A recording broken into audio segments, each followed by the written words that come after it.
नमस्कार, मैं जितेंद्र चतुर्वेदी। बिहार में क्या होने वाला है, ये सवाल पिछले 6 महीने से चल रहा है।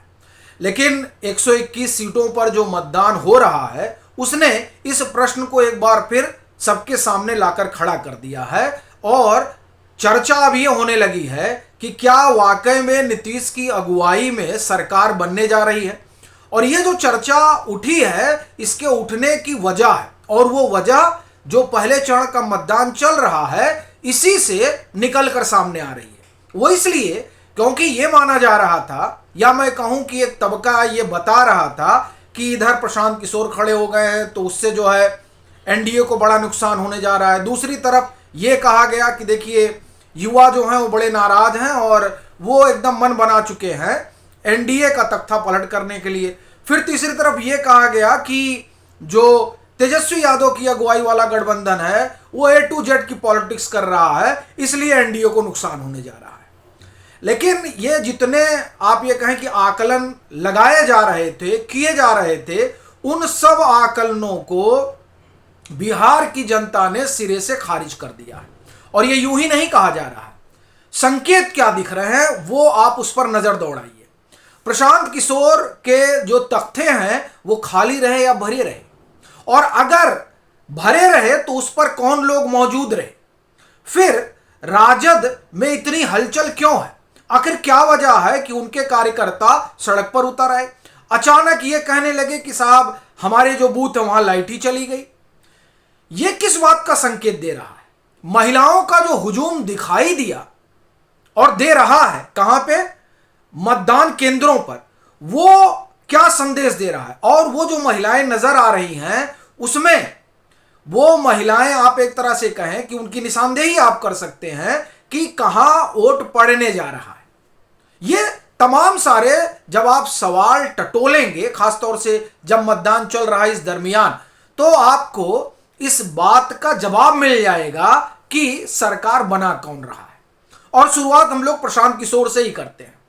प्रशांत कहा गया कि साहब प्रशांत किशोर आ रहे हैं और उससे जो है बीजेपी को नुकसान होगा। क्या वाकई में ऐसा हो रहा है?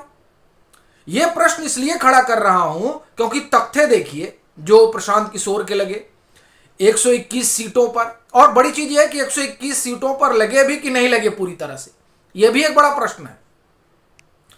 और चलिए कहा जा रहा है कि नहीं लगे, तो उस लगे में संभावना कितनी है और उन तख्तों पर दिखा कौन?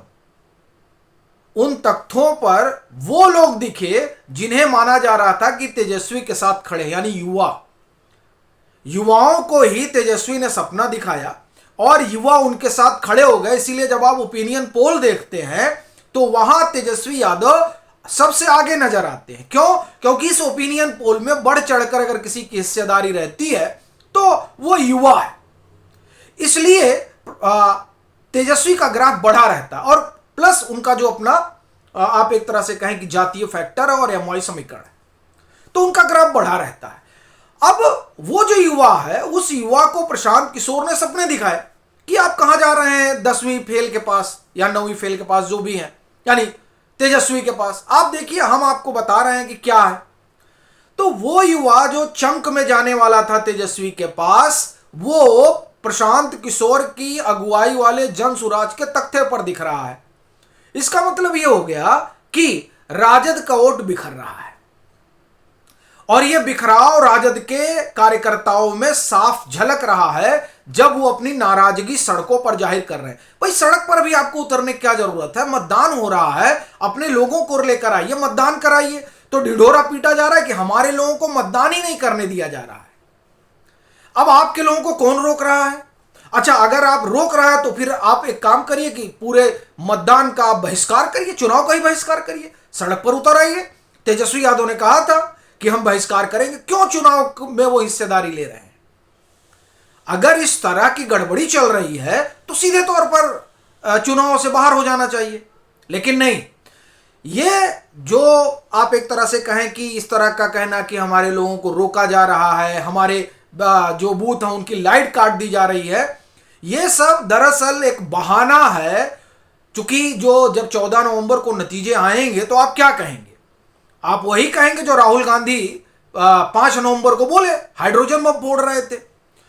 हरियाणा का जब चुनाव हारे थे तो कहा गया कि साहब संगठन कमजोर था, टिकट गड़बड़ बटा, लेकिन फिर इन्होंने कहा कि नहीं नहीं, इससे तो राहुल गांधी की का जो नेतृत्व है, जो लीडरशिप है, उस लीडरशिप पे सवाल उठेगा, क्योंकि अभी अभी लोकसभा का चुनाव वो जीत कर आए थे।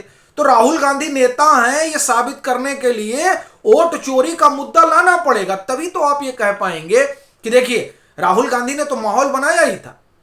गड़बड़ी ये हो गई कि नरेंद्र मोदी की सरकार ने वोट की हेराफेरी कर ली, नहीं तो राहुल गांधी तो सरकार बनवा रहे थे।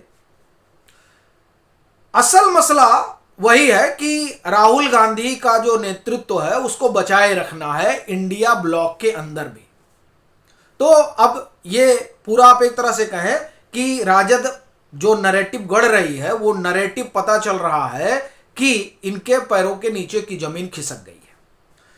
तीसरा कारण आप देखिए कि जिस तरह से सीटों के बंटवारे में कांग्रेस ने राजद को पानी पिलाया, उसकी वजह से राजद के लोग कितनी तन्मयता के साथ कांग्रेस से लगे हुए हैं कांग्रेस को जिताने में, इसकी वानगी जमीन पर जाकर देखी जा सकती है।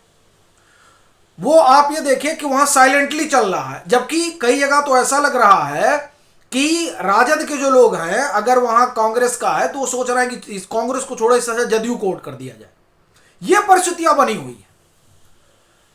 तो जो इनका गठबंधन आकार में आया है, उस गठबंधन में कोई आप एक तरह से कहें कि आप ना सामंजस्य दिख रहा है और ना ही एक दूसरे को लेकर उस तरह का आप ये कहें कि जज्बा कि नहीं साहब चुनाव निकलवाना है, खास तौर से राजद और कांग्रेस में।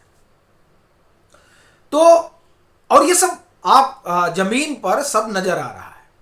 फिर आप आगे चलिए, जब आप एनडीए की बात करते हैं और नीतीश कुमार की बात करते हैं तो आप उनका वोटर देखिए। नीतीश कुमार का वोटर सोशल मीडिया पर नहीं होता है। नीतीश कुमार का वोटर आप देखिए कि आपको ओपिनियन पोल में नहीं दिखेगा, लेकिन जब नतीजे आते हैं तो उसमें आप कहें कि नीतीश कुमार का वोटर दिख जाता है। क्यों? क्योंकि जिस ओपिनियन पोल में नीतीश कुमार तेजस्वी यादव से नीचे रहते हैं, वही जब नतीजे आते हैं तो वो सबसे आगे निकल जाते हैं। उसका बस एक कारण है, उनका साइलेंट वोटर यानी महिलाएं। जिस तरह से महिलाओं का हुजूम निकला है वो ये बता रहा है कि वो किसे लाने के लिए तत्पर है। और आप देखिए कि इसमें बड़ी बेहतर भूमिका उन लोगों ने निभाई जो लुटियन टीले से उठकर बिहार पहुंचे ये पूछने के लिए कि बताइए 20 साल में नीतीश ने क्या विकास किया। और दरअसल ये जो सवाल वहां पूछा गया, इस सवाल ने लोगों को तुलनात्मक आप एक तरह से कहें कि तुलना करने के लिए उनको विवश कर दिया कि लालू थे तो क्या था और नीतीश आए हैं तो क्या हुआ है। और अगर हम वाकई में बदलाव की बात करते हैं और फिर से लालू का राज आ जाएगा तो क्या हो जाएगा। इसने आप एक तरह से कहें कि बड़ी मदद की एनडीए की, नीतीश कुमार की भी और भाजपा की भी, क्योंकि इससे लोगों को समझ में आया कि बदलाव की जब आप कहानी लिखने की कोशिश में लगे हुए हैं तो उस बदलाव की कहानी में कौन आएगा? वही जंगल राज, वही वो दौर। ये सारी चीजें आप एक तरह से कहें कि वहां लोगों के जहन में दौड़ने लगी। और इसीलिए जो आप हुजूम देख रहे हैं, महिलाएं दिखाई दे रही हैं, वो ये बता रही हैं कि वो किसकी सरकार बनवाने जा रही हैं। जो रुझान है मतदाताओं का वो भी बहुत कुछ बयान कर रहा है। यानी कुल मिलाकर जो 121 सीटों पर वोटिंग का आप एक तरह से कहें कि कहानी है, वो इतना भर है कि एक तरह से लग रहा है कि उन्होंने ये तय किया है कि जो सरकार है उसी सरकार को बनाए रखना है, उसके अलग कहानी नहीं नजर आ रही है। और अगर आप सीटों की बात करें तो ऐसा लग रहा है कि इन 121 सीटों पर जिन पर मतदान हो रहा है उसमें आप ये मानकर चलिए कि तकरीबन 70 से 75 सीटें जो है वो एनडीए के पक्ष में मानी जा रही हैं। बाकी आपकी अपनी क्या राय है ज़रूर साझा करिएगा, और मतांतर से नहीं जुड़े हैं तो ज़रूर जुड़िएगा।